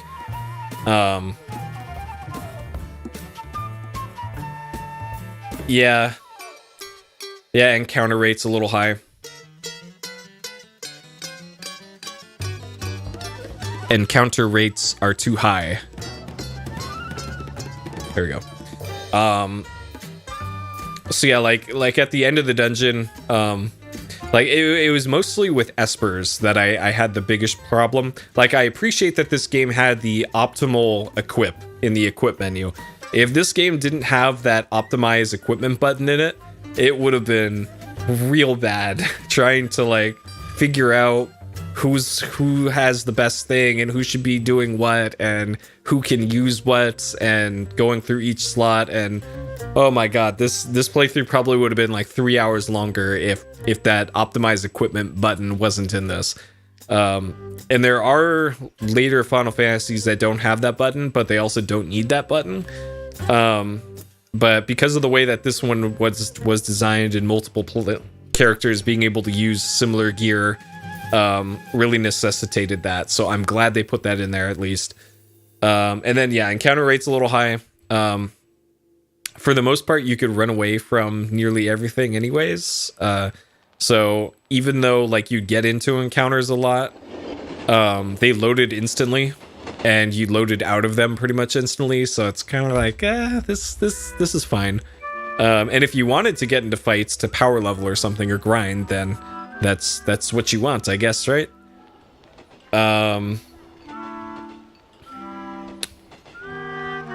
Let's see. I think that's most of what I didn't like. I'm struggling to think of what else really stood out.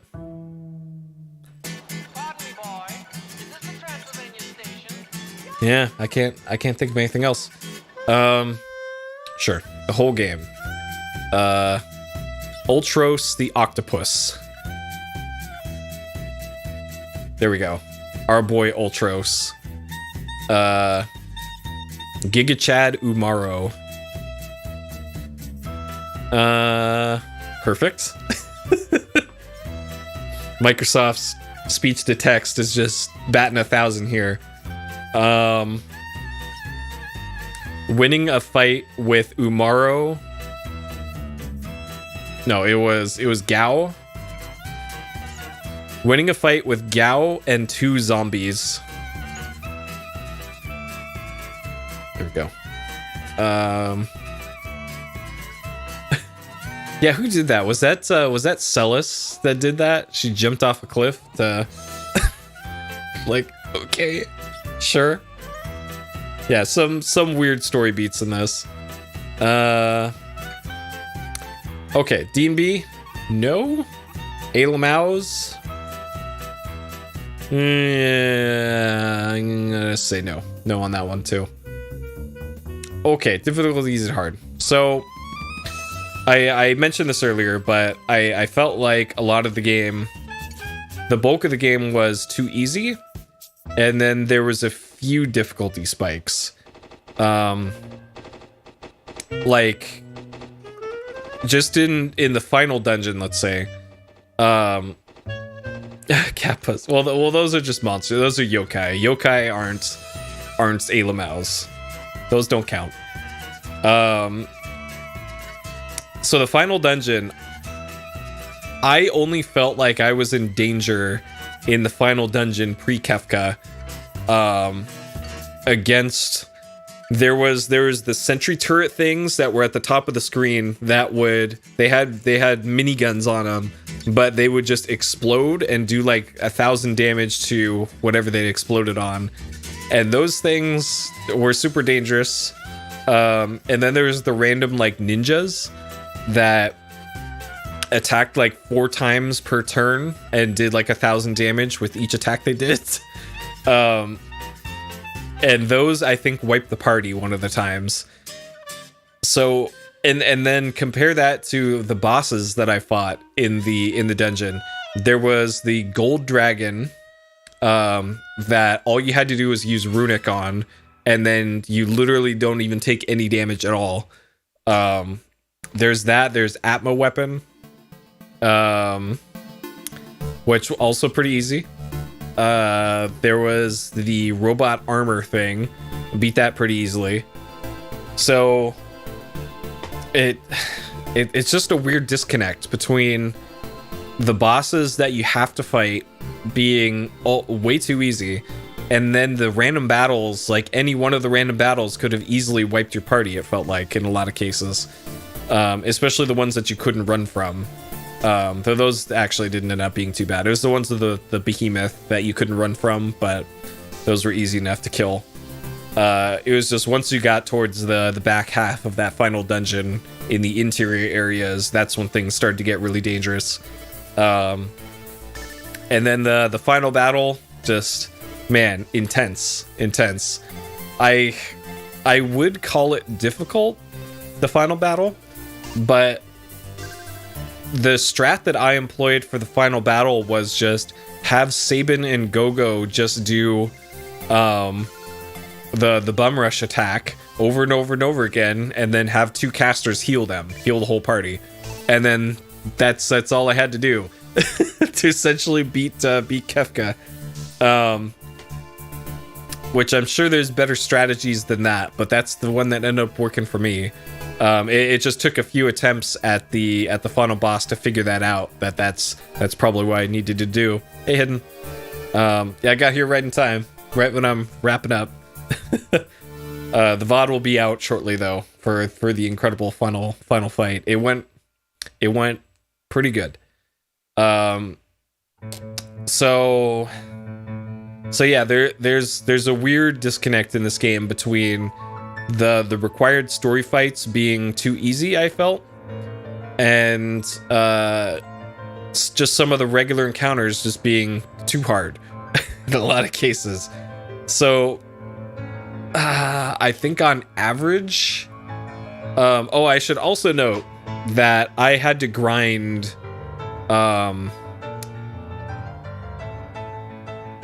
let's say twice. I think I grinded twice for maybe...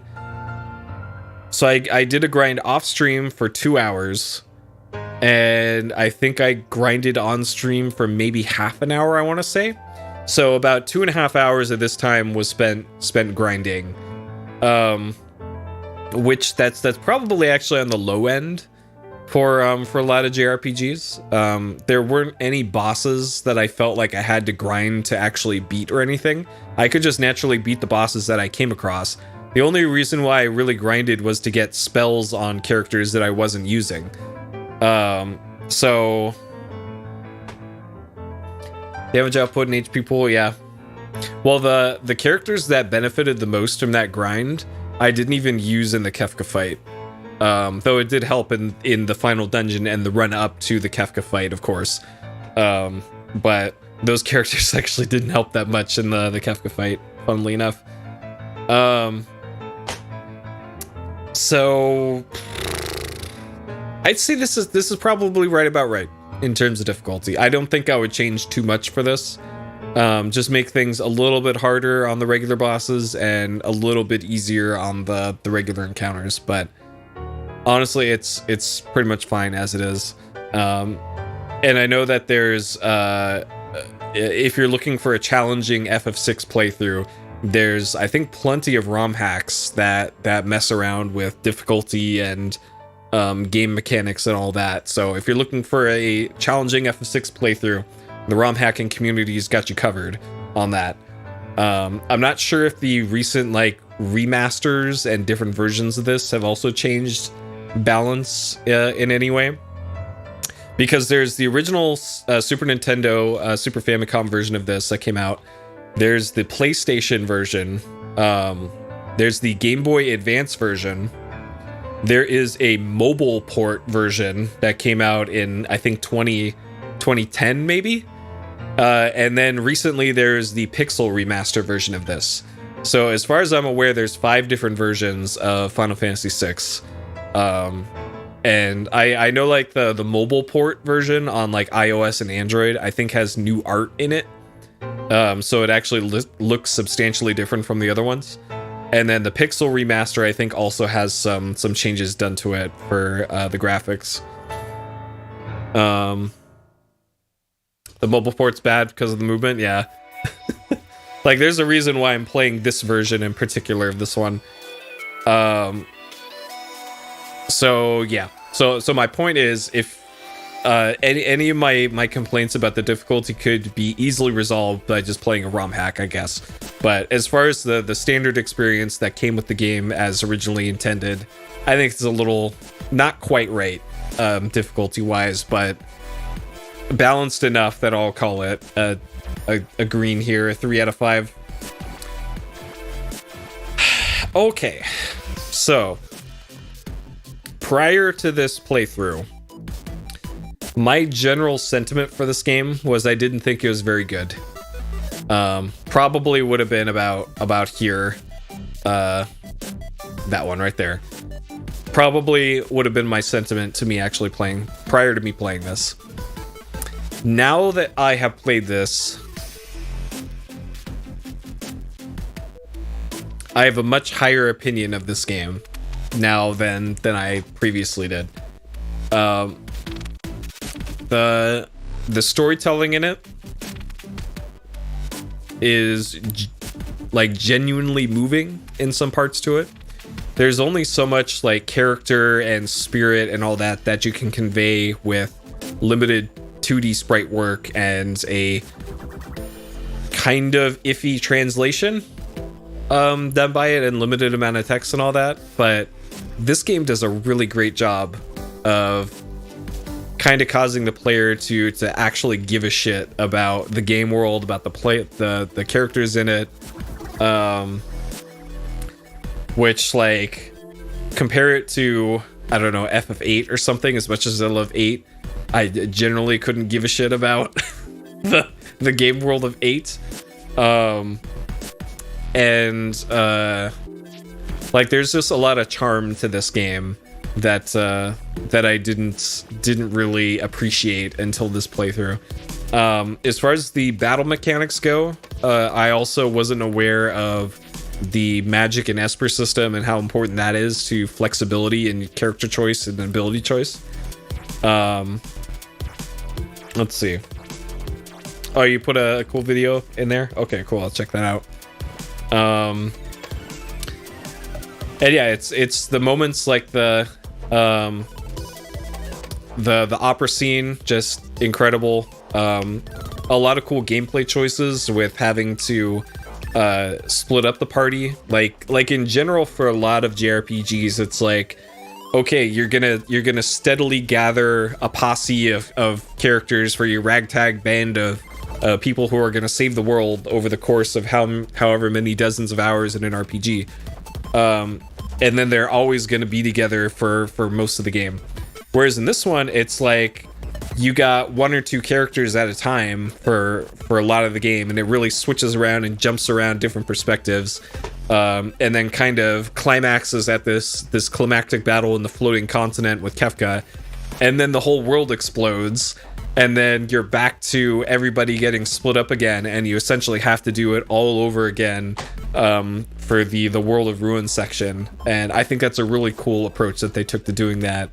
And it just felt really novel in how that was laid out, because you grow attached to these characters over the course of the game. Like, I spent all this time getting Terra's levels up and learning spells on her, and now she's gone along with everybody else, and it's just Celis and Hot Dog Man stuck on a desert island now. Is this the rest of the game? So I just thought that was just a great way to structure the second half of the game. It felt like there was a ton of secret stuff in this, and side content and optional content, though it turns out most of it wasn't optional because you needed to get most of those characters back. So it felt optional, but it also, in the same way, it felt rewarding to do. Because in the back of your mind, you're thinking, oh, I didn't have to do this, but I did it, so I'm going to get rewarded with something for doing it, you know? So it's kind of a clever way to do that and incentivize the player to actually go out of their way and get all these characters. Let's see. Presentation-wise, just they, like I mentioned before, they put a lot of charm into the visuals for this, and the characters and the sprite work. Great use of Mode 7 for a lot of the cutscenes with all the cool, like, rotating and panning effects in Super Nintendo. Like, there wasn't a whole lot of stuff you could do 3D wise in the Super Nintendo, but I think they really pulled it off and improved the presentation of the game with all that. Music and sound, great. And yeah, just really a memorable experience. Like, this is a fantastic game. I will probably play it again at some point in my life, and maybe do all the side content. I don't know, but I genuinely enjoy this game, and I'm sorry for hating on it for all these years, because this game's great. What a great game. I just thought it was rose tinted glasses for people for all these years. Like, what do they see in this that I'm not seeing? Like, I never played this when it came out. I didn't get it when I played this in the early 2000s. Like, why is this game so good? Turns out this game's really great. especially in hindsight of playing a lot of other JRPGs. Like, I know in comparison to a lot of other JRPGs what this game does really well in comparison to some other ones. So, just fantastic game. I really, really love my experience with it. So there we go. Final Fantasy VI done in 10 sittings, 30 hours, 13 minutes, 11 deaths, 166 saves. Great game.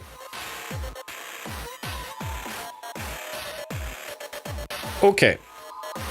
So that is Final Fantasy VI. Done with that one. I can check that one off the gamer bucket list on that one. So upcoming stream games then. Riven, the sequel to Myst. Gonna be doing that for PS Explosion. I think I've decided I want to play that on hardware PlayStation, but I'm not going to use the mouse. I'm going to use the controller on it, because I read the manual, and the controller controls aren't that bad, so the true sequel piss. I'll have to grab that one from archive.org. So yeah, I don't know how long Riven is. According to the manual, there's a disc for every island that's on the game. So who knows? That might be 2 streams, maybe 3 streams for that one. Not sure. I'm looking forward to it though, because I really liked Myst, and I genuinely like adventure games, even the kind of clunky first-person FMV exploration ones, like the banger Juggernaut on PS1. So yeah, looking forward to that one. After that is Cuphead on PC. I'm still undecided if I want to do Cuphead and the DLC for that, because I heard the DLC is kind of long for it. So I might save the DLC for Cuphead for a later date and just do the base game. But we'll see. We'll see how I'm feeling for that. And then after Cuphead and or the DLC is a mystery game, which let me actually see if somebody guessed it yet. Mystical Riven Rock of Ages is none of those. Nothing but incorrect guesses for what mystery game is. So I'll post a second hint for that one. I guess I'll mention a hint right now. It is, if you have played this particular game before, chances are you'll be staring at that you see in the image for pretty much the entire game. It is almost always going to be on screen for you when you're playing the game. So there's your hints on that one. And I chose the screen for it. That might also throw people off on what it is, but I've been looking forward to playing it for a long time. That's hint number 2, I guess. A long time I've been looking forward to playing this one. And then after that one, I have some other ones in mind. Wise? No, it is not Wise. Incorrect guess. But that'll do it for tonight. Thank you for joining me on this Final Fantasy VI adventure. We'll have many more adventures in the future. You know what it is now? Okay. Well, register your guesses in the mystery game channel, and I'll tell you if it's right. Okay. So, if you're going to bed, have a good sleep. Otherwise, have a good day, night, morning, or evening, wherever you are. And I'll see you next time. Take care.